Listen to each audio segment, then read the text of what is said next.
Hey YouTube, welcome back to UniXTCG. Sorry for the delay. I've been feeling a little under the weather, but I'm trying to push through the tail end of it to come forward with some more content. So today, I want to keep going on the OPO5 Nationals prep, and one of the things I want to touch on is Zoro, because previously, like Zoro, could still ball, but it probably wouldn't be as overwhelming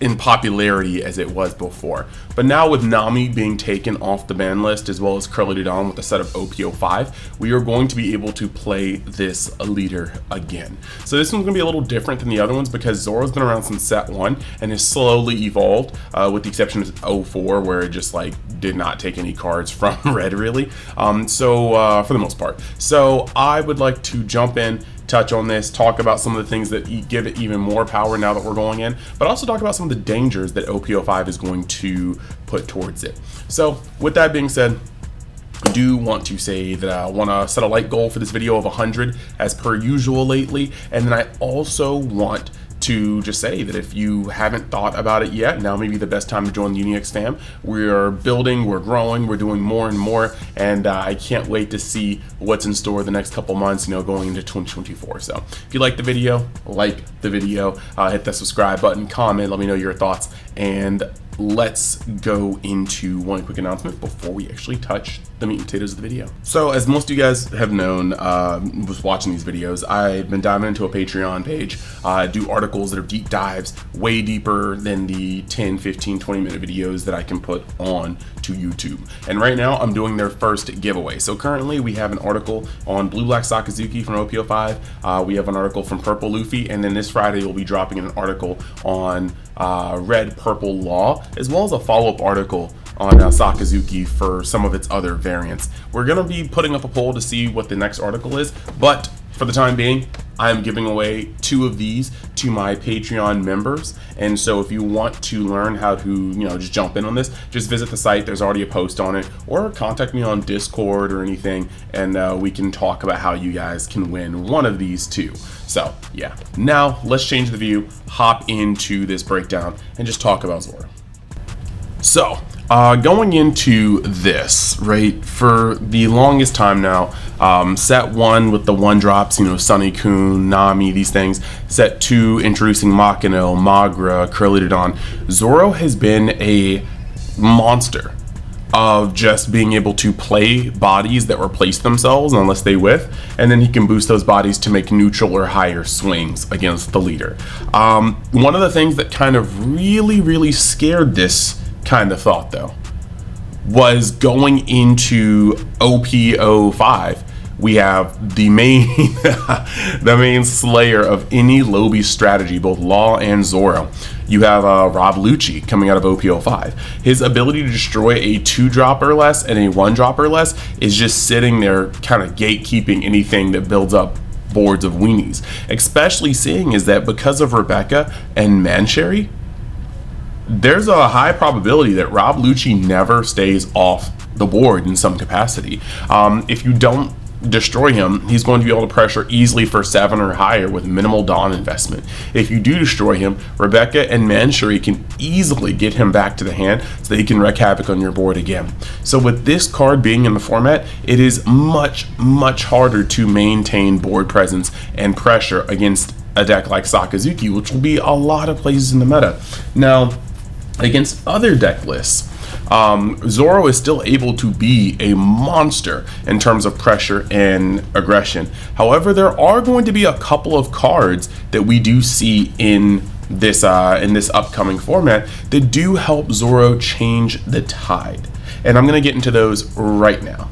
So, in a format that's going to be very heavily influenced by cards by leaders like Sakazuki, you have decks that just go into mid-range and maintain a rolling presence into the end game. Decks like Sakazuki, Purple Luffy, Enel.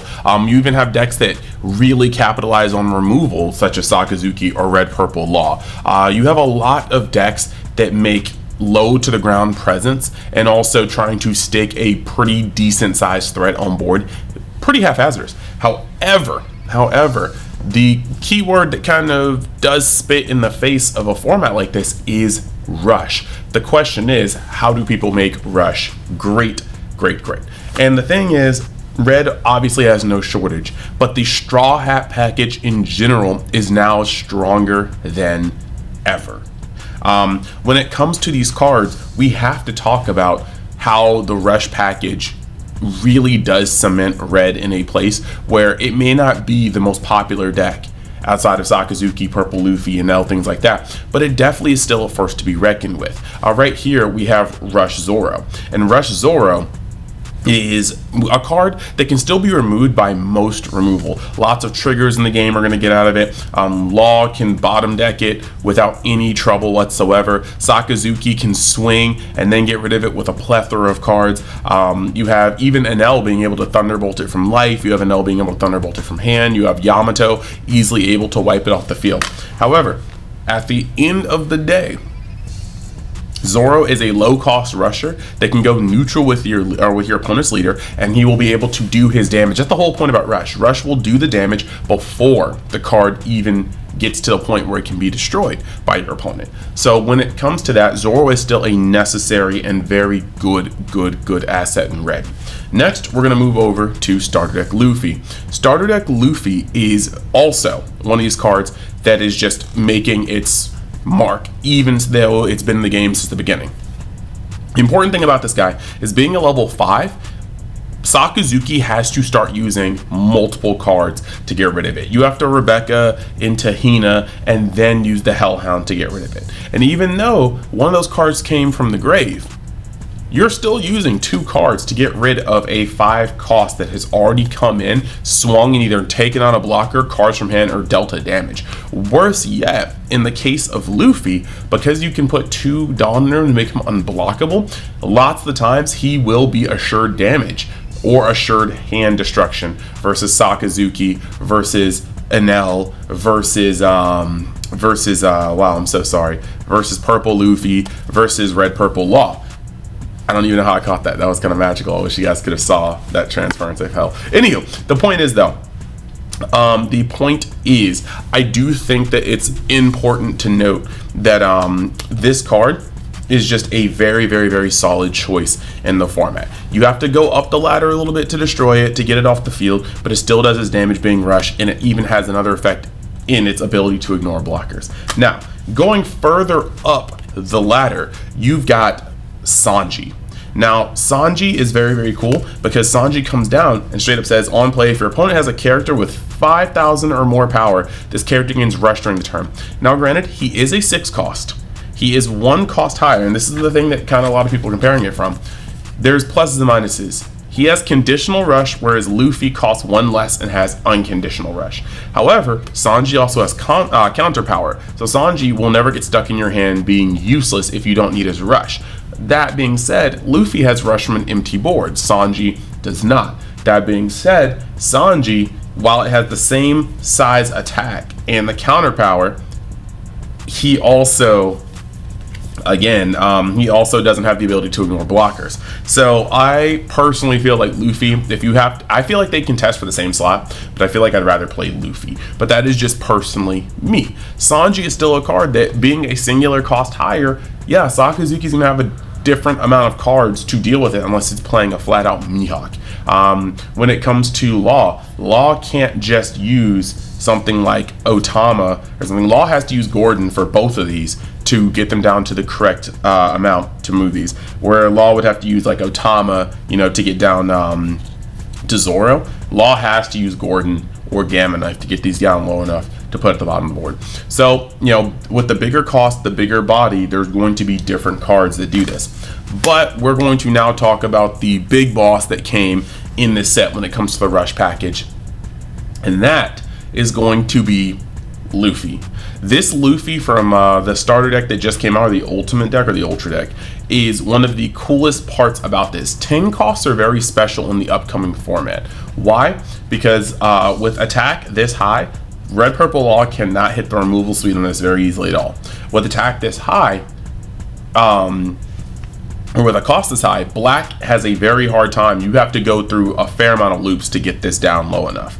Sakazuki is also going to have to use multiple cards. You got to think with a 10 cost, If you're looking at Borsalino, there aren't ways to play Borsalino in a turn that you've gotten this guy down low enough, unless you've had multiple toy soldiers on board against a red deck, which seems a little weird. But if you're playing, you know, the combo version, you know, a Rebecca into a Hina to bring this down to 6, you know, then you still have 4 or 6 Dawn left, so you could play a toy soldier and bottom deck it to minus this by 3, taking him from 6 to 3, and then you only have to swing with your leader, and then you can be Howlin' Blaze. There's numerous things that can happen in this, but that takes a fair amount of cards. You've already used 3 cards from your hand to get this off the board, and it's already swung, and that's a huge deficit and advantage. You can only sustain that so many times. If you're not in the position to win the game already, that's a big oopsie on your part. So with that being said, this card is definitely in the position where you want to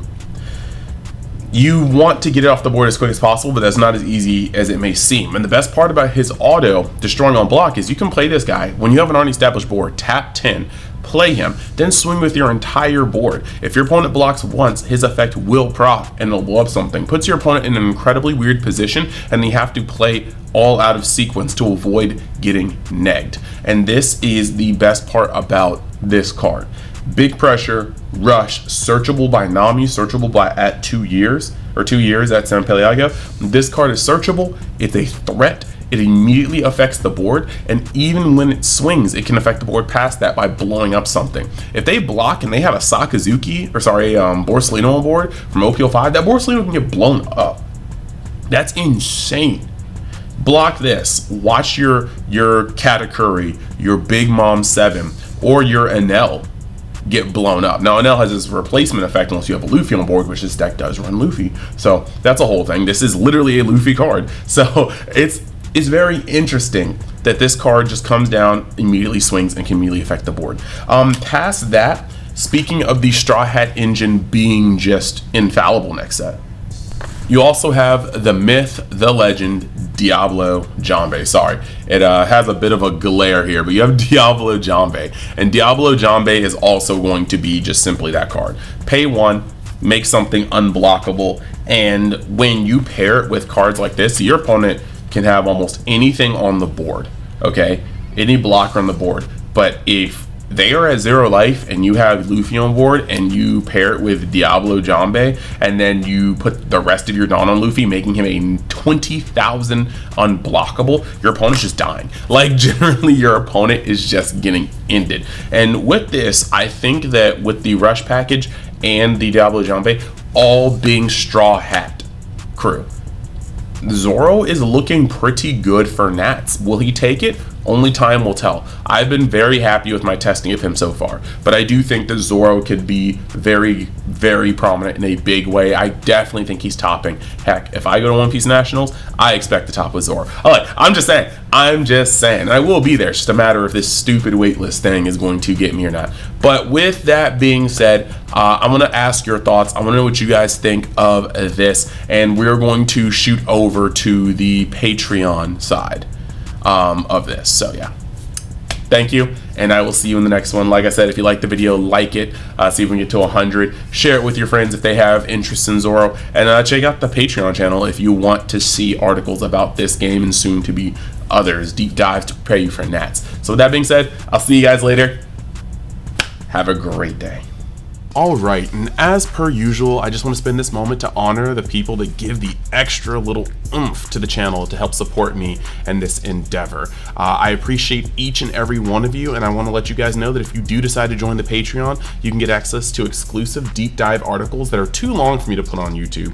The giveaways like the one I'm doing now for the 2-3 Captains Ultra decks for One Piece, and more. I'm going to be trying to do giveaways on the start of sets as well as the start of, just starter deck releases and other releases, but just be sure to drop by. I'm going to start doing more and more articles for every game that I play, along with all this different content that's going to reward the people that help me do these things. And then last but not least, the realm of X, we have the people that help my channel the absolute most. So I'm giving a vocal shout out to Burar, Bryce R, and Big Daddy Flapjack. Thank you guys so much, and I will see you guys in the next video.